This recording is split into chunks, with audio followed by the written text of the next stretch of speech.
Merhabalar arkadaşlar, YouTube kanalıma hepiniz hoş geldiniz. Bugünkü videomda geleneksel iğde yapraklı bebek yeleğinin anlatımını yapacağım. Yeleğimizi 3,5 numara şiş kullanarak ördüm. 1,5 yumakta 100 gramı 250 metre uzunluğunda anti peeling ip kullandım. Renk kodu K253. Bu renkte örmek isterseniz gerçekten bu renk çok güzel bir renk arkadaşlar. Ben çok beğendim. Bu modele de çok yakıştı. Bu modeli daha önce kanalımda anlatmıştım. Çok sevmiştiniz arkadaşlar. Çok fazla örülmüştü. Bu defa iğde yapraklarını robasına uyarlayarak birbiriyle uyumlu olmasını istedim. Bu şekilde de çok güzel bir bebek yeleği olmuş oldu. Şöyle yeleğimizi arkadan da göstereyim. Arkadan görüntüsü de bu şekilde arkadaşlar. Çok tatlı, çok sevimli bir yelek oldu.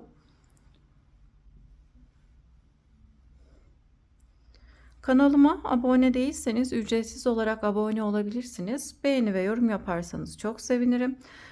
Paylaşacağım. Yeni model videolarından haberdar olmak isterseniz de bildirim zilini açabilirsiniz. Şimdi hazırsanız yeleğimizin yapılışına geçebiliriz. Hepimize kolay gelsin. Yeleğimiz için 3,5 numaralı şişimize 75 ilmek atarak başladım. Yakası için 3 haroşa sırası ördüm.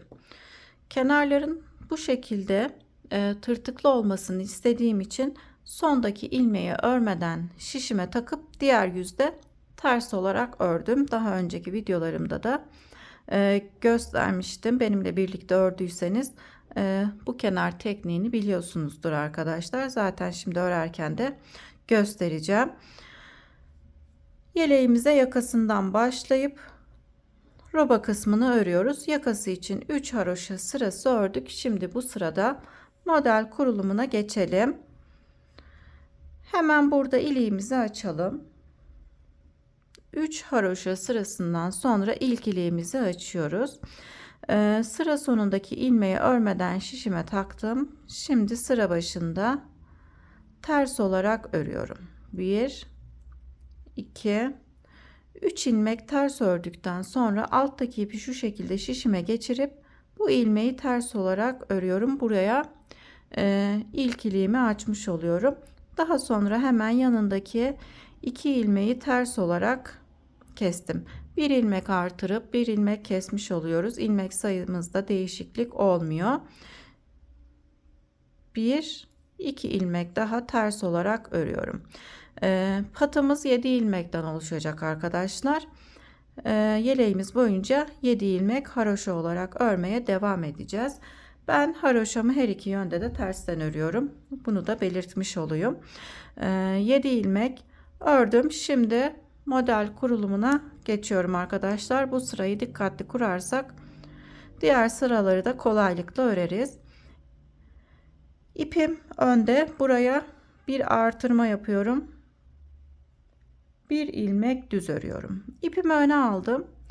3 ilmeği ters olarak üçünü birlikte kestim. İpimi arkaya alıp bir ilmek düz örüyorum. İpimi öne aldım. 2 ilmek ters örüyorum. Pat kısmından sonra bir ilmek ajur yaparak artırma yaptık. Bir ilmek düz ördük. 3 ilmeği ters örerek kesip tekrar bir ilmek düz ördüm. Dolama yaparak ajur yaptım. 2 ilmek düz ördüm. Şimdi bu yapmış olduğumuz işlemi tekrarlayacağız. Tekrar ipimi öne aldım. Ajur yaparak artırmamı yapıp bir ilmek düz ördüm. İpim önde olduğu için buraya artırma yapmış oluyoruz. İpimizi öne aldım. 3 ilmeği birlikte ters örerek kestim. Bir ilmek düz örüyorum. İpimi öne alıyorum. Yine ajur yaparak artırmamızı yapıyoruz. 2 ilmek düz örüyoruz. Bu kadar arkadaşlar. Modelimizi bu şekilde tekrarlayarak ilerliyoruz. İpimi öne aldım. Dolama yapıyorum. Bir ilmek düz örüyorum. İpimi öne alıp 3 ilmeği birlikte ters örerek kesiyorum. Tekrar bir ilmek düz örüp ipimizi öne alıp 2 ilmek düz örüyoruz. Buraya yine ajur yapmış oluyorum. Şimdi aynı işlemi tekrarlıyoruz. İpimi öne aldım. Bir ilmek düz örüyorum. İpimi öne alıp 3 ilmeği ters örerek kestim. Bir ilmek düz örüyorum. İpimi tekrar öne alıp ajur yapmış oluyoruz. 2 ilmek düz örüyoruz. Şöyle toplamda kaç modelimiz oldu? 1, 2, 3, 4. Aynısı gibi ilerleyelim. İpimizi öne alarak ajur yapıyoruz. Bir ilmek düz örüyoruz. İpimi öne aldım. 3 ilmeği ters örerek kesiyorum. Tekrar bir ilmek düz örüyorum. İpimi öne alıp ajur yapıyoruz. 2 ilmek düz örüyoruz. Tekrarlıyorum arkadaşlar aynı işlemi. İpim önde. Bir ilmek düz örüyorum. Buraya ajur yapmış oluyorum. İpim önde olduğu için 3 ilmeği ters örerek kesiyorum. Bir ilmek düz örüp tekrar ajur yapmak için ipimi öne alıp 2 ilmek düz örüyorum. Şimdi tekrarlıyorum. İpim önde. Bir ilmek düz örüyorum. Buraya ajur yapmış, yani artırma yapmış oluyoruz. 3 ilmeği ters örerek kesiyorum. Bir ilmek düz örüyorum. İpimi öne alıyorum ajur yapmak için 2 ilmek düz örüyorum. Bu iki düzler arada, modellerin arasında olan iki düz arkadaşlar. Tekrar ipimi öne aldım. Bir ilmek düz örüyorum. İpimi öne alıp 3 ilmeği birlikte ters örerek kesiyorum.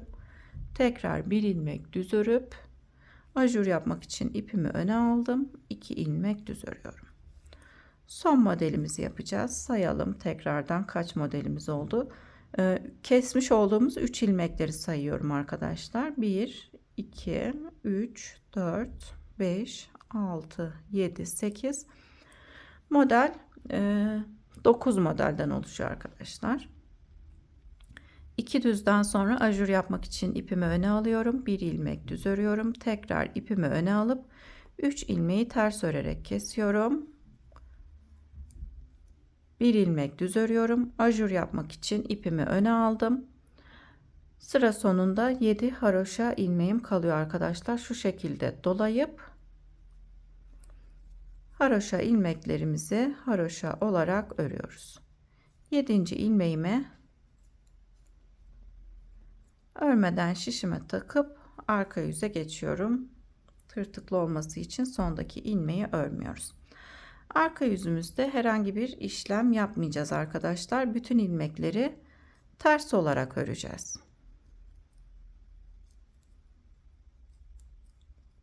Arka yüzü ters örüp tamamlayıp gelelim. Arka yüzü ters örerek tamamladım. Modelde birinci ve ikinci sırayı örmüş olduk. Şimdi tekrar ön yüze geçtim. Modelde 3. sıradayız. Pat ilmeklerimizi haroşa olarak örelim. 7 ilmeğimi haroşa olarak ördüm. Yine ipim önde. 5 ilmek düz öreceğim. Yine ipim önde olduğu için ajur yaparak artırmamızı yapıyoruz. 2, 3, 4, 5. 5 ilmek düz örüyorum. İpimi öne alarak artırmamı yapıyorum. 2 ilmek düz örüyorum. Şimdi diğer modele geçtim. İpim önde. Artırmamı yaptım. 5 ilmek düz örüyorum. İpimi öne alıyorum. Yine artırma yapıp 2 ilmek düz örüyoruz. Şimdi 3. modelime geçtim. İpim önde. 5 ilmek düz örüyorum.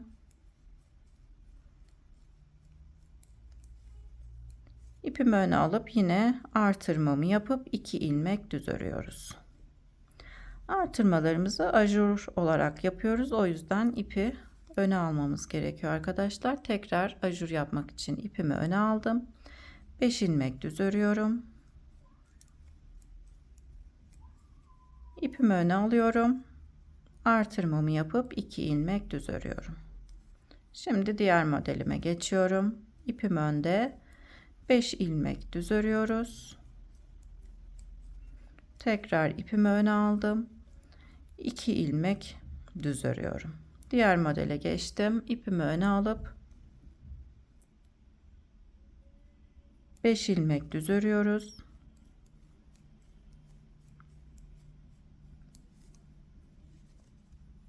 İpimi öne aldım. Ajur yapmak için 2 ilmek düz ördüm. Diğer modele geçtim. İpim önde, 5 ilmek düz örüyorum.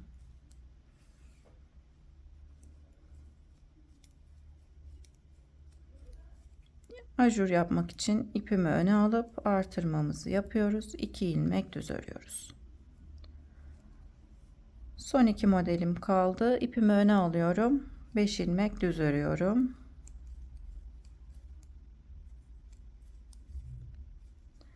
İpimi öne alıp 2 ilmek düz örüyorum. Tekrar ipimi öne alıp 5 ilmek düz örüyorum. İpimi öne alıp artırmamı yapıyorum. Dolama yaparak artırma yapıyorum. Pat ilmeklerimizi haroşa olarak örüp sıramı tamamlıyorum. Şöyle arkadaşlar, ilk model sırasını örerken, ilk ajur sırasını örerken 3 ilmek kesmiştik. Daha sonraki ajur sırasında kesmeden ilmekleri düz olarak ördük.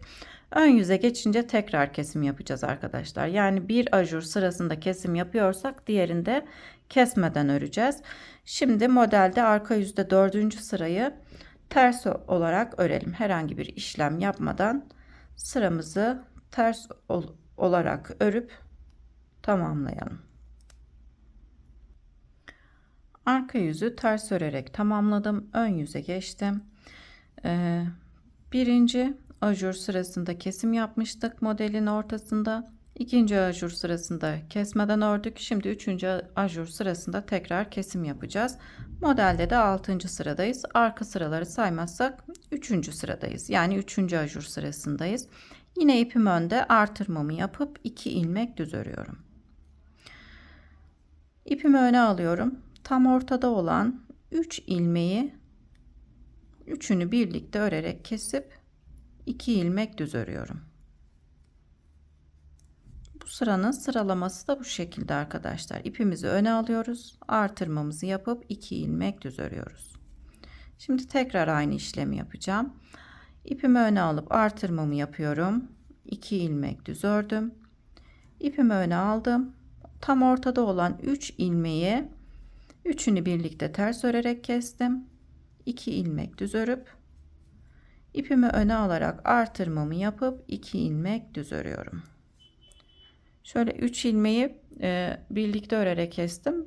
Bir önceki sırada kesmiş olduğum ilmeğin tam üzerine denk gelmesi gerekiyor arkadaşlar. İpimi öne alarak artırmamı yapıp 2 ilmek düz ördüm. Tekrar ipimi öne alıp 3 ilmeği ters örerek kestim. 2 ilmek düz örüp ipimizi öne alıyoruz. 2 ilmek düz örüyoruz. Üçüncü artırma sırasının sıralaması bu şekilde arkadaşlar. Sıra sonuna kadar ilerleyip gelelim. Sıra sonuna son modelimize kadar ördüm. En son 2 ilmek düz ördüm. Artırma yapmak için ipimi öne alıp 2 ilmek düz örüyorum. Modelin ortasında olan 3 ilmeği ters örerek kesiyorum. Tekrar 2 ilmek düz örüp artırma yapmak için ipimi öne alıp dolama yaptım. Haroşa ilmeklerimizi örüp sıramızı tamamlıyoruz. Modelde 5. sıramızı yani 3. ajur sırasını tamamlamış oluyoruz. Arka yüze geçelim 6. sıraya. Arka yüzde bütün ilmeklerimizi ters olarak örüp tekrar ön yüze geçelim. Ön yüze 4. ajur sırasına geçtim arkadaşlar. 1 2 3. Modelde 7. sıradayım. Ön yüzde modelde 7. sıradayız. İlmeklerimizi haroşa olarak örüyoruz. 7 ilmek haroşamı ördüm. Yine ipimi önde artırma yapıyorum. Bir önceki sırada kesim yaptığımız için bu sırada kesmeden ilmekleri düz olarak öreceğiz. 1 2 3 4 5 6 7 7 ilmek düz örüyoruz. 7 ilmeğimizin her iki kenarına da ajur yaparak artırmamızı yapıyoruz. 2 ilmek düz örüyoruz. İpimi öne aldım, artırmamı yaptım. 7 ilmek düz örüyorum.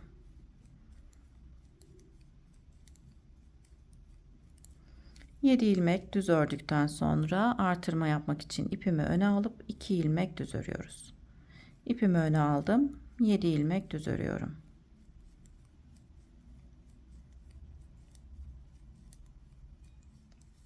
Bu sıranın sıralaması bu şekilde arkadaşlar. İpimizi öne alıp 2 ilmek düz örüyoruz. Pat ilmeklerimizden sonra artırma yapıp 7 ilmek düz örüyoruz. Artırmamızı yapıp 2 ilmek düz örüyoruz. Tekrar artırma yapıp 7 ilmek düz örüyoruz. Artırma yapıp 2 ilmek düz örüyoruz. Sıralama bu şekilde sıra sonuna kadar örerek ilerleyip gelelim. Sıra sonuna kadar geldim. En son 2 ilmek düz örüp ipimi öne alıyorum. 7 ilmek düz örüyoruz.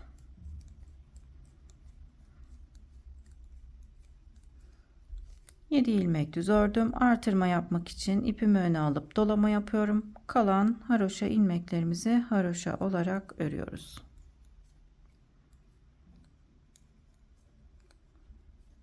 Sondaki ilmeğimizi örmeden şişimize takıp arka yüze geçiyoruz. Arka yüzde 8. Sıradayım. Modelde 8. sıradayım. 8. sıramızı arka yüzde ters olarak örüp ön yüze geçelim. Ön yüze geçtim. Arka yüzü tamamladım. Modelimizde kendisini göstermeye başladı arkadaşlar. Şöyle sayalım. 1 2 3 4 5 6 7 8 9 yaprak modelinden oluşan bir yelek arkadaşlar. Aynısı gibi örerek ilerliyoruz. Dediğim gibi şu kenarlarda artırmalarımızı yaparak ilerliyoruz. Şöyle birinci sırada kestiysek ikinci ajur sırasını kesmeden ördük. Üçüncü ajur sırasında kestik. Dördüncü ajur sırasında kesmeden ilerledik. Şimdi beşinci ajur sırasında yine modelin tam yaprak modelimizin tam ortasında olan 3 ilmeği keseceğiz. Modelde 9. sıradayız. Artırma olarak da 5. artırma sırasındayım. 7 ilmek patımızı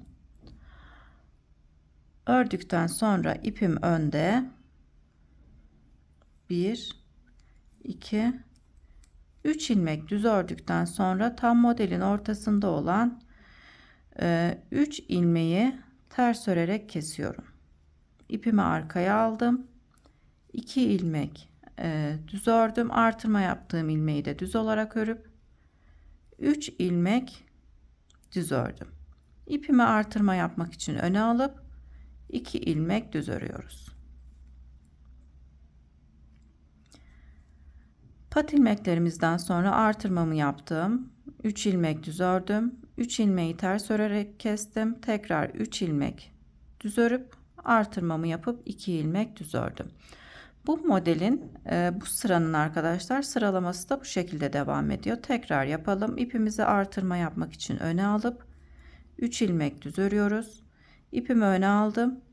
3 ilmeği ters örerek kesiyorum. İpimi arkaya aldım. 3 ilmek düz örüp ipimi öne alıp 2 ilmek düz örüyorum. 5. artırma sırasının sıralaması bu şekilde arkadaşlar. Bu şekilde artırmalarımıza devam edelim. Modelin mantığının anlaşıldığını düşünüyorum arkadaşlar. 8 artırma sırasına kadar örelim. Dediğim gibi şu an 5. artırma sırasında kesme yaptık.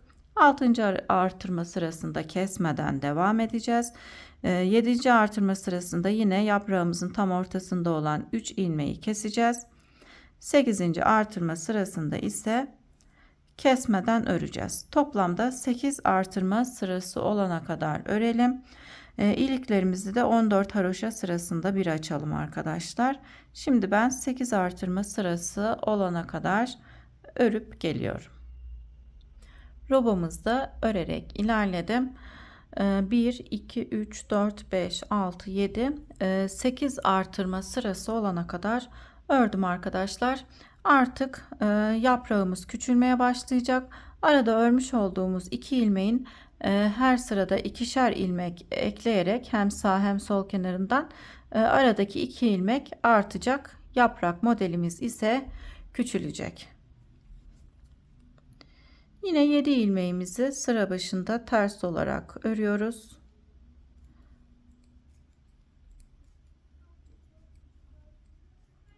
Yedi ilmek patımızı ördükten sonra normalde hemen artırma yapıyorduk. Fakat yaprağımız küçüldüğü için arkadaşlar bu ilmeği bir ilmek düz olarak örüyoruz. Yine ipimizi öne alarak artırmamızı yapıyoruz.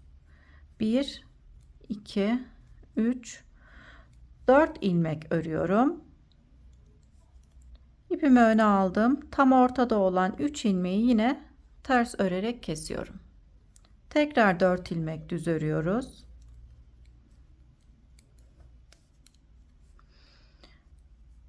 İpimizi öne alıp artırmamızı yapıyoruz. Arada 2 ilmek düz örüyorduk. Şimdi bu sırada 4 ilmek düz örüyoruz.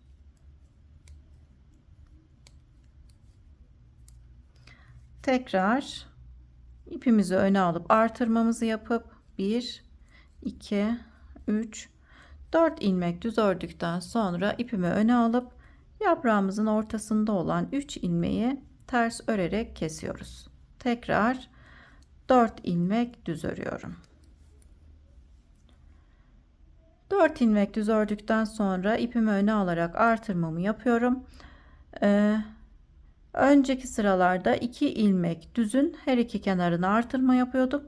Şimdi bu sırada 4 ilmek düz örüyoruz. Artık aradaki düz ilmeklerin sayısı artıyor. Yaprağımızda olan ilmeklerin sayısı azalıyor. Şöyle tekrar sıra başından modeli tekrarlayalım. 7 ilmek patımızı ördükten sonra 1 ilmek düz örüyoruz.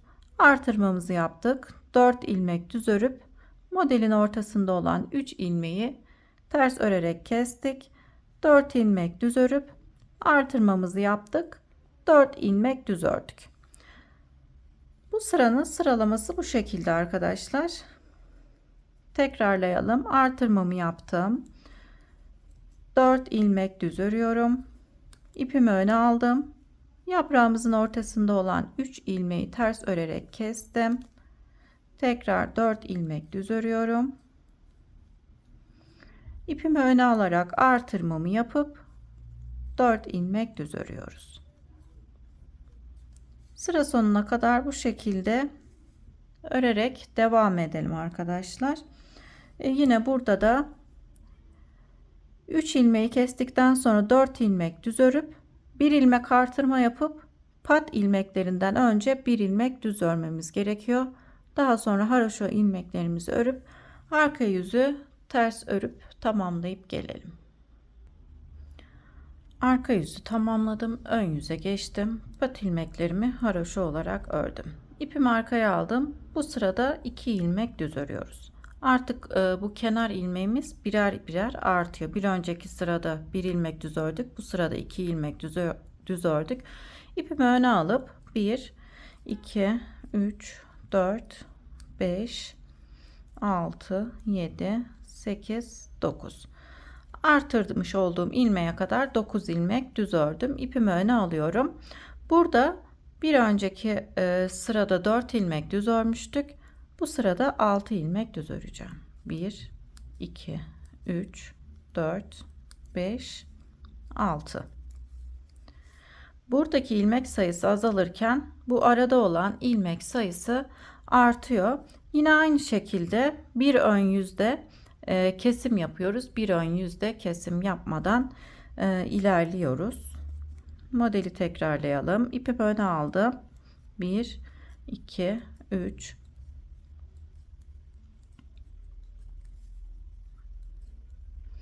9 ilmek düz ördükten sonra ipimi öne alarak artırmamı yapıyorum. 6 ilmek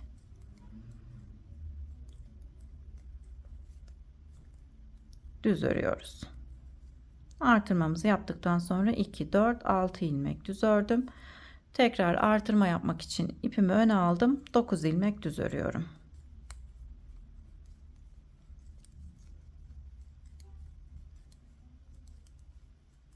Dokuz ilmek düz ördükten sonra ipimizi öne alıp 6 ilmek düz örüyoruz. Arka yüzde yine herhangi bir işlem yapmadan ters olarak öreceğiz.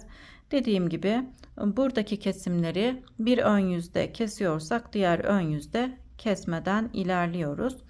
Yine burada 2 ilmek pat ilmeklerinden önce 2 ilmek düz örüp artırmamızı yapmamız gerekiyor. Yani artırmadan sonra 2 ilmek düz öreceğiz. Sıra başında hangi işlemi yapıyorsak pat ilmeklerinden sonra, sıra sonunda da pat ilmeklerinden önce aynı işlemi yapmamız gerekiyor.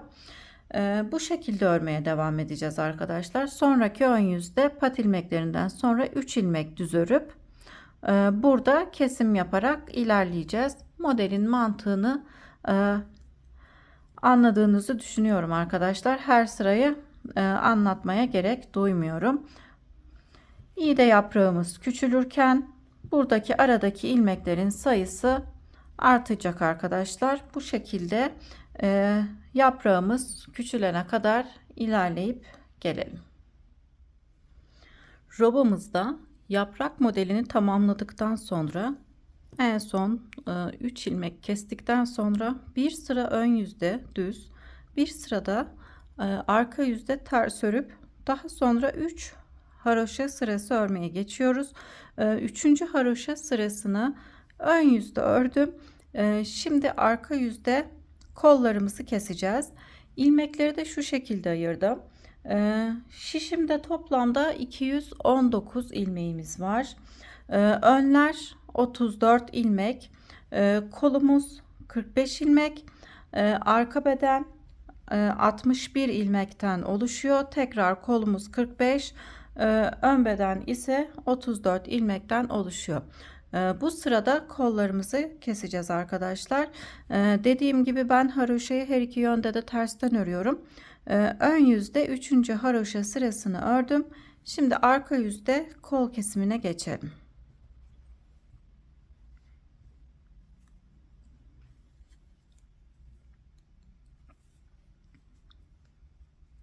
Ayracımıza kadar ön bedende olan 34 ilmeğimizi ters olarak örelim.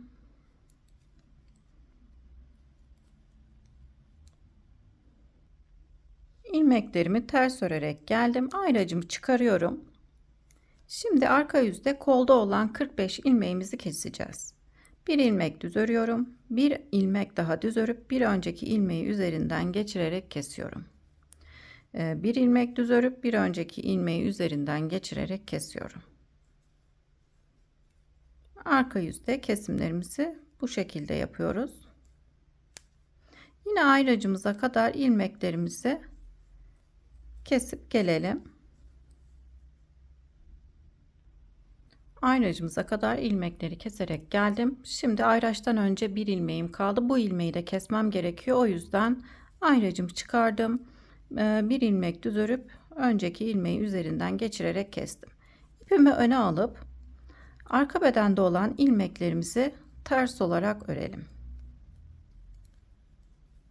Yine ayracımıza kadar ilmeklerimizi ters örüp gelelim. Ayracımıza kadar ilmeklerimi ördüm. Yine ayracımı çıkarıp bu defa bu kolda olan ilmeklerimizi kesiyorum. İpimi arkaya aldım. Bir ilmek düz örüp tekrar bir ilmek daha düz örüyorum. Bir önceki ilmeği üzerinden geçirerek kesiyorum. Bir ilmek düz örüp bir önceki ilmeği üzerinden geçirerek kestim. İlmeklerimizi çok sıkmadan, çok da gevşek bırakmadan tam kararında keselim arkadaşlar. Yine diğer ayracımıza kadar ilmeklerimizi kesip gelelim. Ayracımıza kadar ilmekleri keserek geldim. Ayracımı çıkarıyorum. Buradaki ilmeğimi de kesmem gerekiyor. Bir ilmek düz örüp ilmeği üzerinden geçirerek kesiyorum. Şimdi ön bedende olan ilmeklerimizi ters olarak örelim. Ön bedenimizde 34 ilmeğimizin olması gerekiyor arkadaşlar. Arka bedende ise 61 ilmek. Şimdi sıramızı ters örerek tamamlayıp ön yüze geçelim. Şişimizde 219 ilmeğimiz vardı. Kolları kesince şişimizde 129 ilmeğimiz kaldı. Model kurulumu yapabilmek için bizim 147 ilmeğe ihtiyacımız var arkadaşlar. O yüzden kol altında 5 ilmek bu kol altında, 5 ilmek de bu kol altında. Toplamda 18 ilmek artırmamız gerekiyor. 147 ilmeğe ulaşmamız için 5'er ilmek kol altında,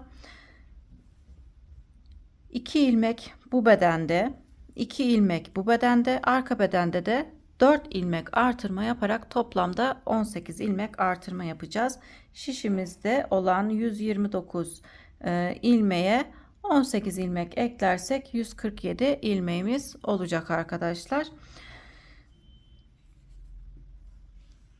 Şimdi ön bedende 2 ilmeği artıralım. Pat ilmeklerimi haroşa olarak örüyorum. 7 ilmek patımızı ördükten sonra 1 2 3 4 5 ilmek düz örüyorum. Şöyle alttan ilmek çıkarıp buradan bir ilmek artırma yapıyorum. Bu ilmeği de düz olarak örüyorum. Yine düz örmeye devam ediyorum.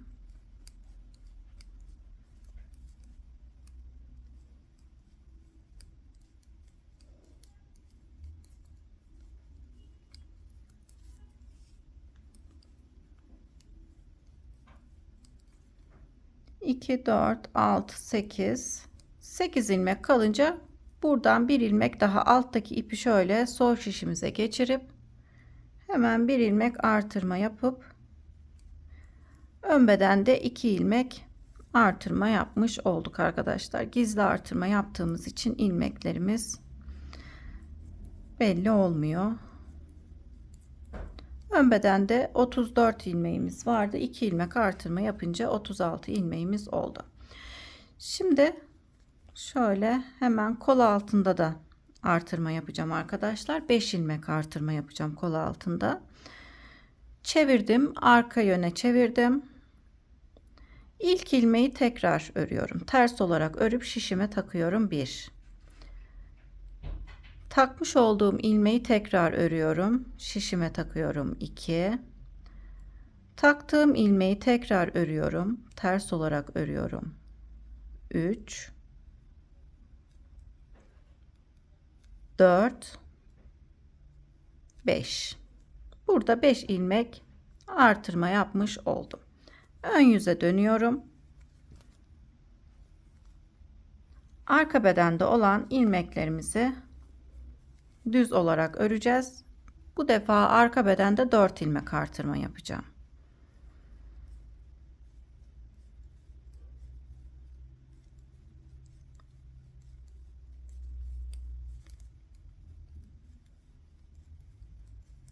On ilmek ördükten sonra alttaki ipimi sol şişe geçirip düz olarak örüyorum. Bir ilmek artırma yapmış olduk.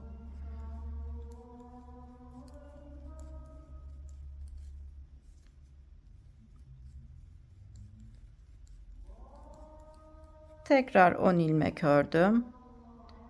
Bir ilmek daha artıralım. Örmeye devam ediyorum. 2 ilmek daha artıracağız arkadaşlar.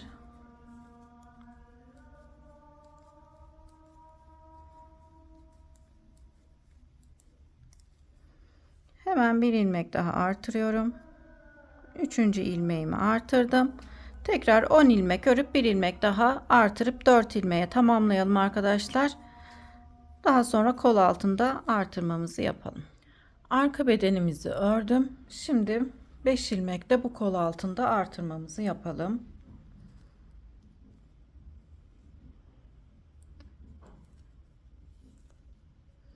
İlk ilmeği ters olarak örüp tekrar şişimize takıyoruz. 1 2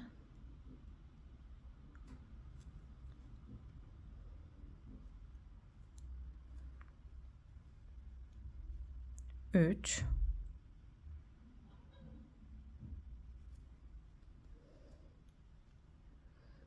4 5. ilmeğimi artırdıktan sonra tekrardan ön yüze geçiyorum. Ön yüzde, ön bedende de yine 2 ilmek artırma yapacağız.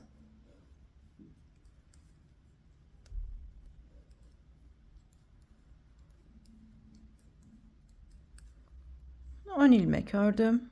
Şöyle alttan ipi şişime takıp düz olarak örüyorum. Burada artırmamızı yaptık.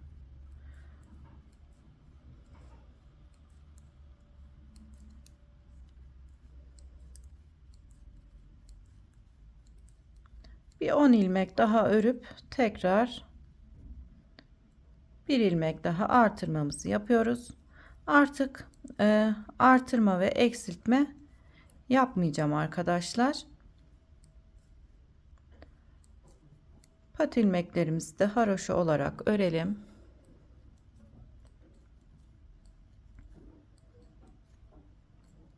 Sondaki ilmeğimi örmeden şişime takıp arka yüze geçiyorum. 2 ilmek ön bedenden, 4 ilmek arka bedenden, yine 2 ilmek ön bedenden, kol altından da 5'er ilmek artırma yapmış olduk arkadaşlar. Arka yüzde ilmeklerimizin tamamını ters olarak örelim. Ön yüze geçelim. Ön yüzde model kurulumu yapacağız. Arka yüzdeki ilmeklerin tamamını ters ördüm.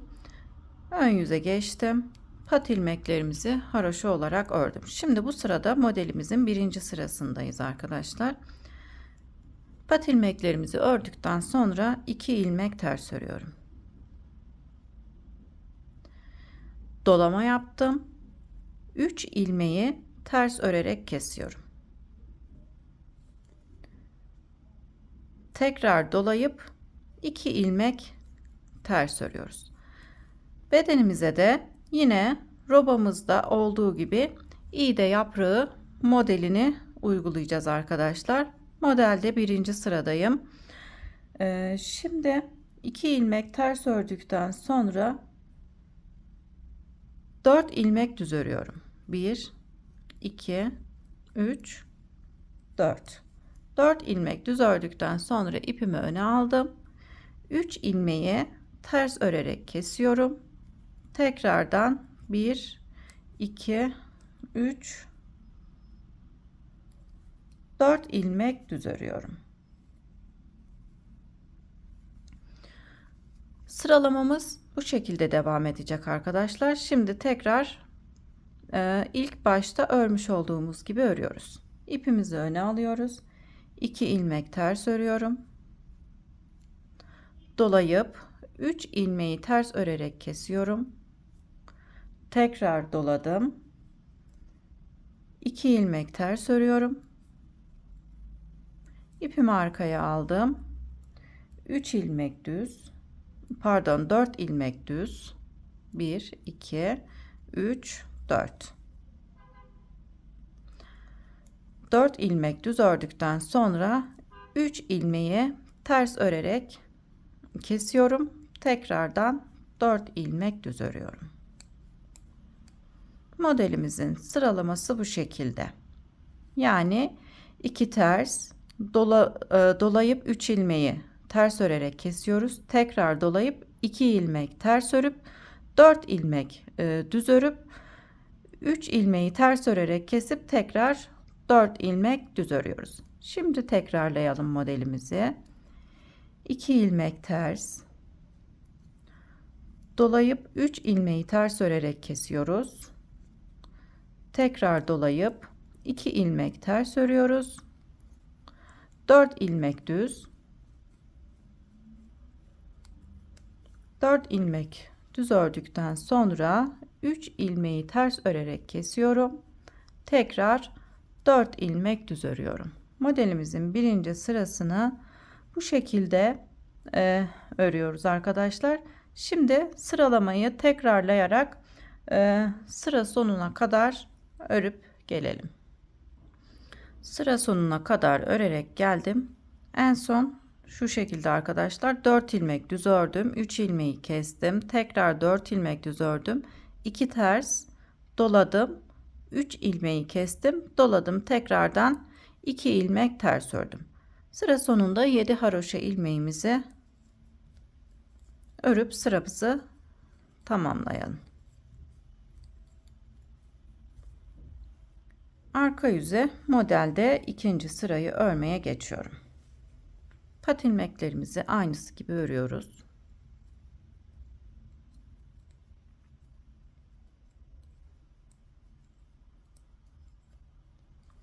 Ön yüzde örmüş olduğumuz 2 ters ilmeği arka yüzde düz olarak örüyoruz. 2 düz. İpimi öne alıp 3 ilmek ters örüyorum. 1 2 3. 3 ilmek tersten sonra 2 ilmek düz örüyorum. Ön yüzde ters olarak ördüğüm ilmeği arka yüzde düz olarak örüyoruz. İpimi öne aldım. 9 ilmek ters örüyorum. 3 4 5 6 7 8 9. Sıralamamız şu şekilde devam ediyor arkadaşlar. Tekrarlayalım. 2 düz, 3 ters, dolama yaparak artırmış olduğumuz ilmekleri ters olarak örüyoruz arka yüzde. Daha sonra 2 düz, 9 ters.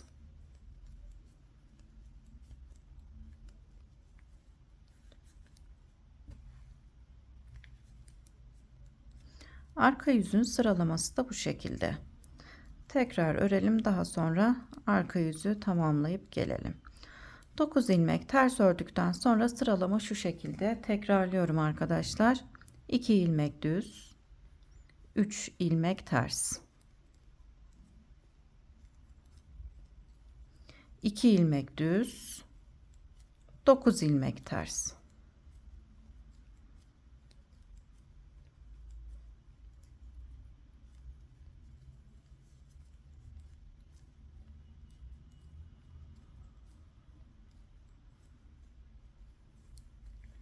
sıralama bu şekilde devam edecek arkadaşlar. 2 düz, 3 ters, 2 düz, 9 ters olarak arka yüzü tamamlayıp ön yüze geçelim. Arka yüzü tamamladım. Ön yüze geçtim. Pat ilmeklerimi örmem gerektiği gibi ördüm. Şimdi ön yüzde modelin 3. sırasındayım. 2 ilmek ters örüyorum. Şöyle dolama yapıp 3 ilmek düz örüyoruz. İpimi öne aldım, dolamamı yaptım. 2 ilmek ters örüyorum. 9 ilmek düz öreceğim. 1 2 3 4 5 6 7 8 9. Bu sıranın sıralaması da bu şekilde arkadaşlar. Aynı robadaki model yaprak modelindeki gibi arkadaşlar, bir sıra kesip bir sıra kesmeden öreceğiz. Bir ön yüzde kestiysek diğer ön yüzde örmeden devam edeceğiz. Birinci ajur sıramızda kestiğimiz için bu sırada ortada olan 3 ilmeği kesmeden devam ediyoruz. Şimdi modeli tekrarlayalım. 2 ilmek ters. Şöyle ipim önde kalsın. 3 ilmek düz örüyoruz. Dolama yapıp 3 ilmek düz. İpimi öne aldım. Dolamamı yaptım. 2 ilmek ters. 9 ilmek düz örüyoruz. 3. sıranın sıralaması da bu şekilde devam edecek. Bu modeli zaten arkadaşlar daha önce de anlatmıştım. Kanalımda çok sevilmişti. Bu defa da robasına iğde yaprağı modelini koydum arkadaşlar. Hem bedende hem roba kısmında modelimizin aynı olmasını istedim. Şimdi tekrarlayalım. İpimi öne aldım. 2 ilmek ters örüyorum. İpim önde. 3 ilmek düz örüyorum. Artırmamı yapıp 3 ilmek düz örmüş oldum. Dolama yapıp 2 ilmek ters, 9 ilmek düz örüyoruz.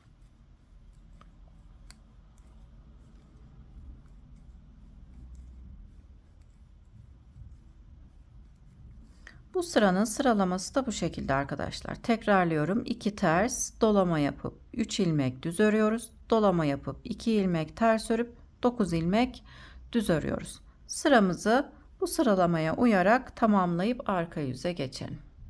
Sıra sonuna kadar ördüm. Sıra sonunda tekrarlayayım. 2 ters ördüm, doladım, 3 düz, doladım, 2 ters örüp haroşa olarak örüp pat ilmeklerimizi sıramı tamamladım. Şimdi arka yüzde pat ilmeklerimizi örelim.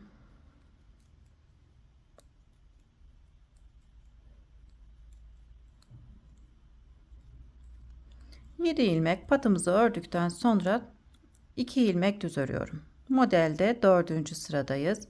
2 düzden sonra 1, 2, 3, 4, 5. 5 ilmek ters örüp tekrar 2 ilmek düz örüyorum. 9 ilmek ters öreceğiz. 1, 2, 3, 4, 5, 6, 7, 8, 9.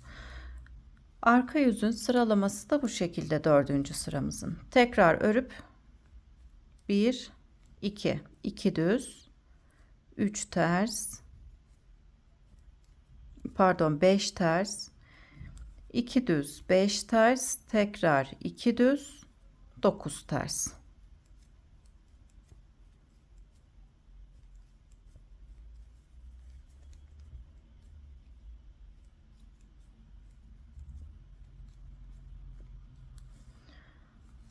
Modelimizin arka yüzde sıralaması bu şekilde devam ediyor arkadaşlar. Biraz da ilmekler artık kendisini göstermeye başladı.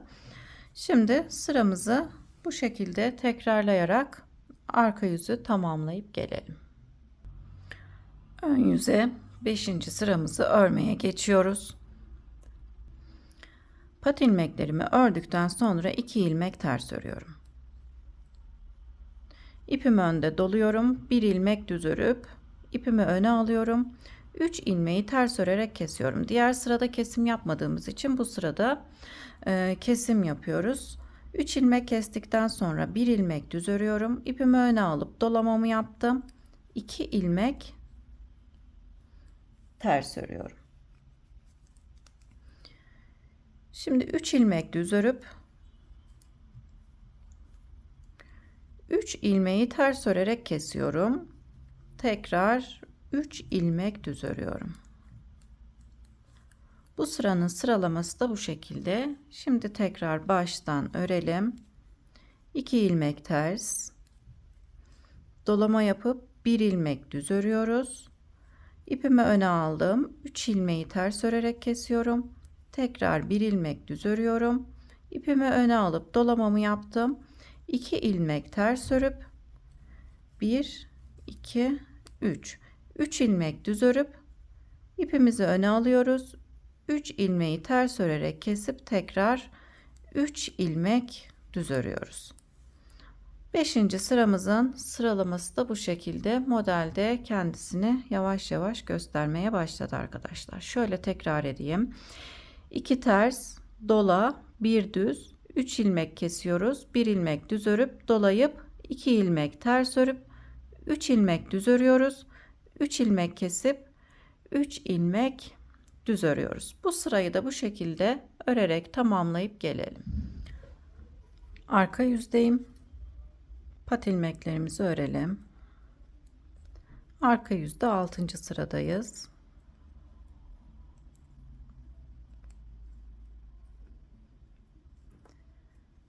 İki ilmek düz örüyorum.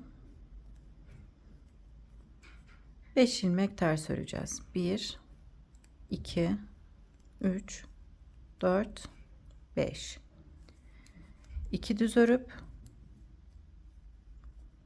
Şimdi 7 ilmek ters örüyoruz. 1 2 3 4 5 6 7.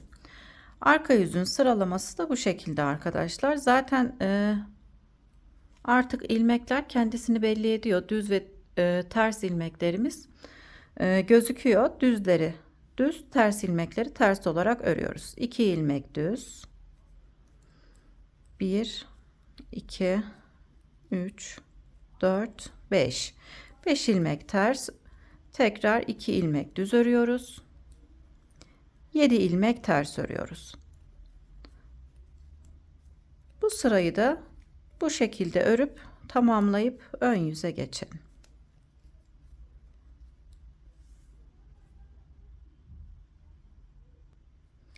Ön yüze geçtim. 7. model sırasındayız. Artırma olarak da 4. artırma sırasındayız. 1 2 3. Bu sırada 4. artırma sırasını yapacağım. 7 ilmek haroşa olarak ördükten sonra 2 ilmek ters örüyorum. İpim önde, dolama yapıyorum. 1 2 3 4 5 ilmek düz örüyoruz. İpimizi öne alıp dolama yapıp 2 ilmek ters örüyoruz.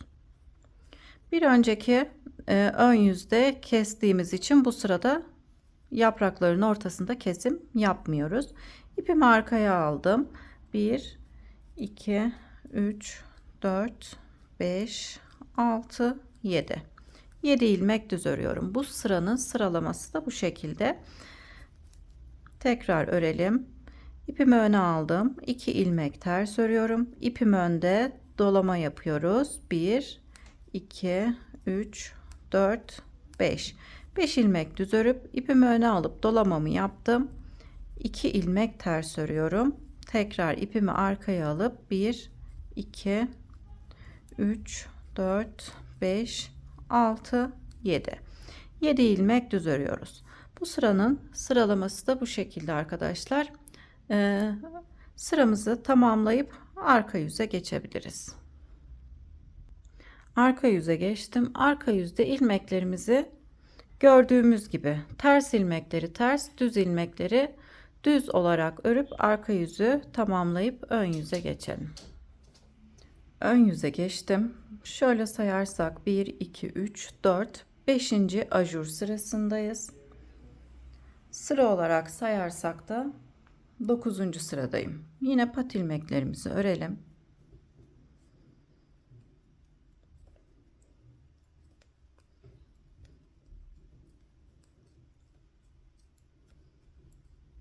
Pat ilmeklerimi ördükten sonra 2 ilmek ters örüyorum.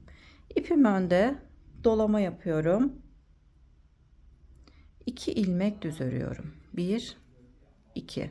Bir önceki sırada kesim yapmadığımız için ipimi öne alıp 3 ilmeği birlikte ters örerek kesiyorum. 2 ilmek düz örüyorum. İpimi öne alıp dolamamı yapıp 2 ilmek ters örüyorum. İpimi arkaya alıp 2 ilmek düz, ipimi tekrar öne aldım. 3 ilmeği ters örerek kesiyorum. 2 ilmek düz örüp modeli tamamlamış oluyorum arkadaşlar. Sıralamamız bu şekilde devam edecek. Bir kez daha birlikte örelim. 2 ilmek ters örüyorum. İpim önde, dolama yapıyorum. 2 ilmek düz örüyorum.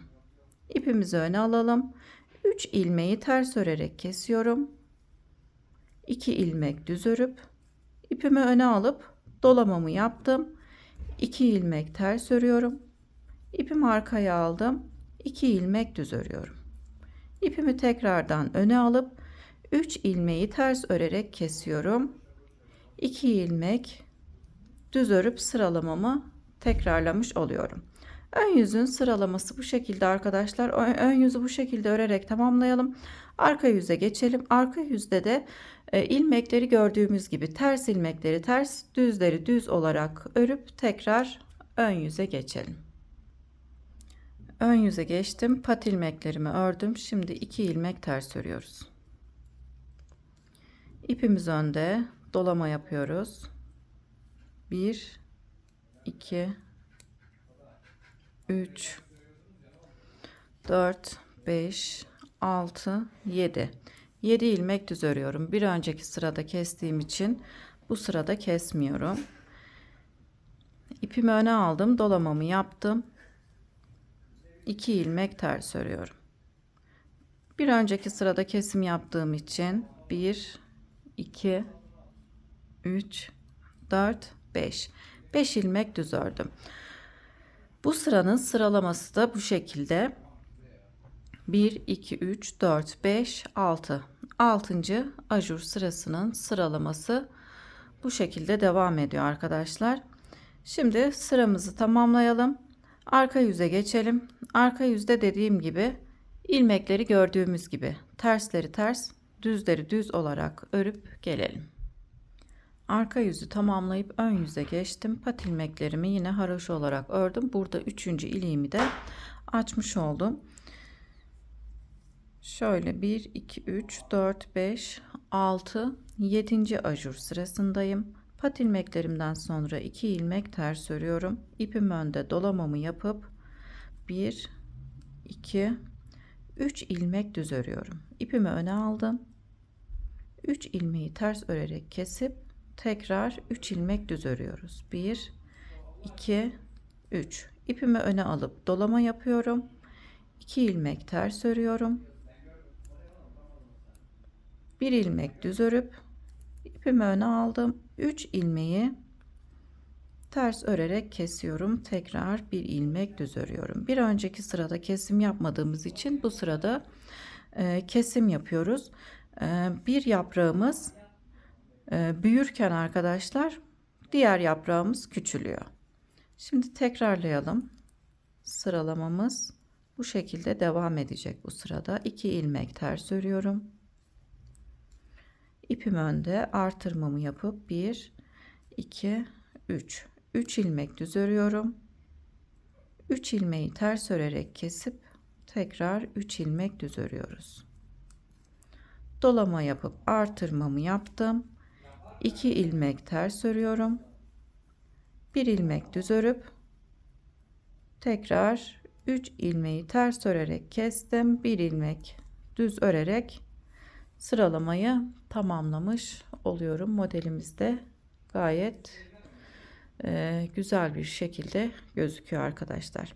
Sıralamayı bu şekilde ön yüzde tamamlayalım. Arka yüze geçelim. Arka yüzde de ilmeklerimizi gördüğümüz gibi tersleri ters, düzleri düz olarak örüp gelelim. Arka yüzümüzü tamamlayıp ön yüze geçip pat ilmeklerimi ördüm.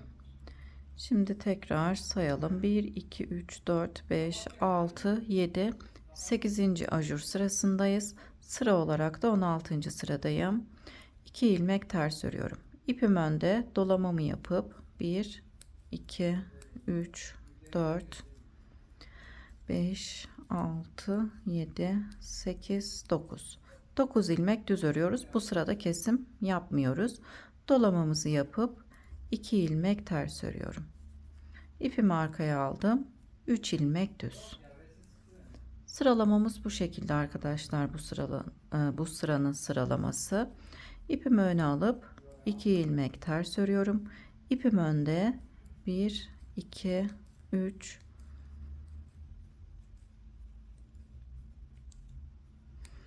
9 ilmek düz ördükten sonra dolama yaparak artırmamızı yapıp 2 ilmek ters, 3 ilmek düz olarak örüyoruz. Bu sırayı da bu şekilde örerek tamamlayalım. Arka yüze geçelim. Dediğim gibi arka yüzde ilmekleri gördüğümüz gibi örüp tekrar ön yüze geçelim. Ön yüze geçtim. Artık bu sırada artırma yapmıyoruz. 1 2 3 4 5 6 7 8 8 artırma sırasından sonra bu yaprakta artırma yapmıyoruz, fakat bu yaprakta artık artırma yapıyoruz. 3 ilmeği kesip kenarlarından artırma yapacağız. Aynı buradaki yaprak olarak devam edecek. Bu yaprak olarak devam edecek. Bu yaprakta bu yaprağın birinci sırası olarak devam edecek arkadaşlar. Pat ilmeklerimi ördükten sonra 2 ilmek ters örüyorum. Bu sırada dediğim gibi artırma yapmıyoruz. İpimi arkaya aldım. 1, 2, 3, 4. 4 ilmek düz örüyorum. Aynı bu yaprağın birinci sırasında olduğu gibi, bu kesmiş olduğumuz sırada yaptığımız işlemi bu yaprakta yapacağız. Şimdi 4 ilmek düz ördükten sonra 3 ilmeği ters örerek kesiyorum. 4 ilmek düz örüyorum. 4 ilmek düz ördüm. Artırma yapmıyorum. 2 ilmek ters örüyorum. Şimdi bu yaprağımızı da bu yaprağın birinci sırası gibi örüyoruz. Yapraklar yer değiştiriyor yani arkadaşlar. Şöyle dolamamı yaptım. 3 ilmeği ters örerek kestim. Tekrar dolama yapıp 2 ilmek ters örüyorum. Bu yaprağı bu yaprak olarak ördük. Bu yaprağımızı da bu yaprak olarak ördük. Yapraklar yer değiştirmiş oldu. Tekrar birinci sıraya dönmüş olduk arkadaşlar. Bu modelde birinci sıraya döndük. Artırma yapmıyoruz. 4 ilmek düz örüyorum. 3 ilmeği ters örerek kesiyorum. Tekrar 4 ilmek düz ördüm.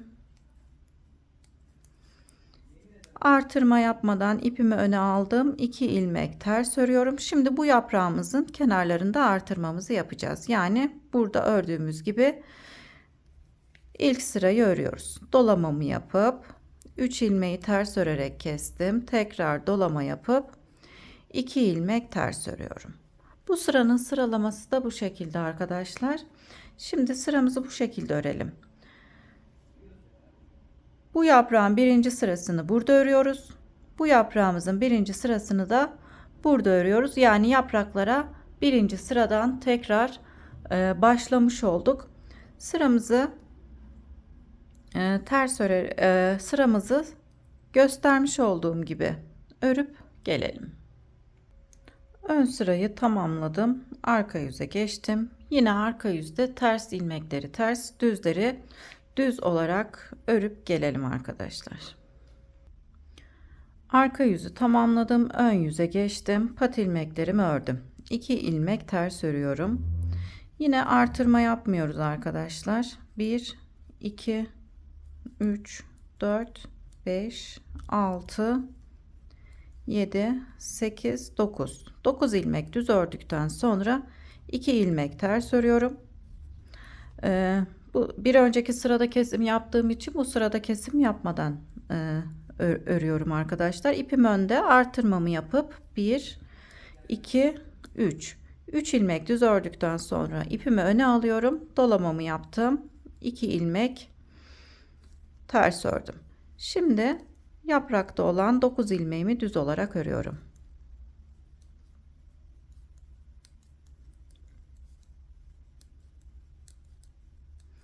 Dokuz ilmek düz ördüm. İpimi öne alıp 2 ilmek ters örüyorum. İpim önde, artırma yapıyorum. 3 ilmek düz örüyorum. Bu sıramızın sıralaması da bu şekilde devam ediyor. Dolamamı yaptım. 2 ilmek ters ördüm. 9 ilmek düz örüp tekrar aynı işlemi yapacağım arkadaşlar. Buradaki yaprağım küçülürken bu yaprağım büyüyor. Burada da bu yaprak büyürken bu yaprak tekrar küçülecek arkadaşlar. 1, 2. Yani burada da ikinci ajur sırasındayım. İkinci artırma sırasındayım arkadaşlar. Aynısı gibi örmeye devam ediyoruz. Buraya kadar modelin anlaşıldığını düşünüyorum arkadaşlar. Daha fazla anlatıp da videoyu uzatmak istemiyorum. Yine takıldığınız yer olursa yorum olarak altına yazabilirsiniz ya da Instagram sayfamda DM'den yazabilirsiniz arkadaşlar. 14 haroşa sırasında bir iliklerimizi açarak ilerleyelim. Dediğim gibi modeli birinci, ikinci, üçüncü artırma sıralarını ayrıntılı olarak anlattım. Aynısını şimdi buradaki yaprağa uygulayacağız arkadaşlar. Bir yaprağımız küçülürken diğer yaprağımız ilmek sayısı artarak büyüyor. Beden kısmında ilerleyip gelelim. Daha sonra lastik kısmını örmeye geçeceğiz. Yeleğimizin beden kısmını 2 motif sırası olana kadar ördüm. En son bu sırayı da ördüm arkadaşlar. Motifin bitiş sırasını da ördüm. Yani devam etseydik diğer motifin birinci sırasını örmüş oluyorduk. O yüzden ilmek sayımız azaldı arkadaşlar. Normalde başlarken 147 ilmekle başlamıştık. Bu sırayı, yani şu motifin en son sırasını ördüğümüz için ilmek sayımız 147 ilmekten daha az. Fakat siz sayılara takılmayın arkadaşlar. Şimdi 4 sıra lastik kısmını haroşa olarak öreceğiz. 147 ilmekten daha az sayımız. Dediğim gibi sayıya takılmayın. Zaten model olarak da genişleyen bir model. Şimdi bu sırada lastik kısmına başlıyorum. Tam şu şekilde 1-2 motif tamamladıktan sonra lastik kısmına geçiyoruz. Bu sırada son iliğimizi açalım. 5. iliğimi açıyorum. Alttaki ipi şişime geçirip ters olarak örüyorum. Hemen yanındaki 2 ilmeği birlikte örerek kesiyorum. Artık bütün ilmeklerimizi haroşa olarak örmeye devam ediyoruz.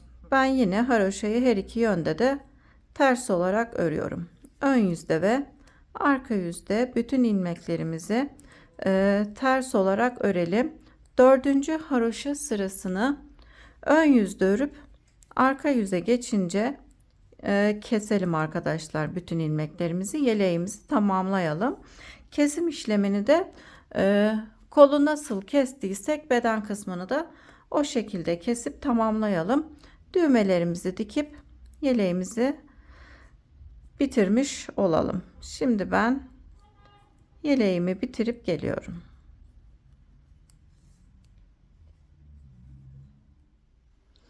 Yeleğimizin beden kısmını örüp tamamladım. Lastik kısmını ise 4 haroşa sırası ördüm. Kolları kesmiş olduğumuz gibi beden kısmını kesip tamamlıyoruz. Düğmelerimi de diktim. Şöyle göstereyim. Yeleğimizin arkadan görüntüsü de bu şekilde arkadaşlar. Kanalıma abone değilseniz ücretsiz olarak abone olabilirsiniz. Beğeni ve yorum yaparsanız sevinirim. Paylaşacağım yeni model videolarından haberdar olmak isterseniz de bildirim zilini açabilirsiniz. Sonraki videolarımda görüşmek üzere. Şimdilik hoşça kalın.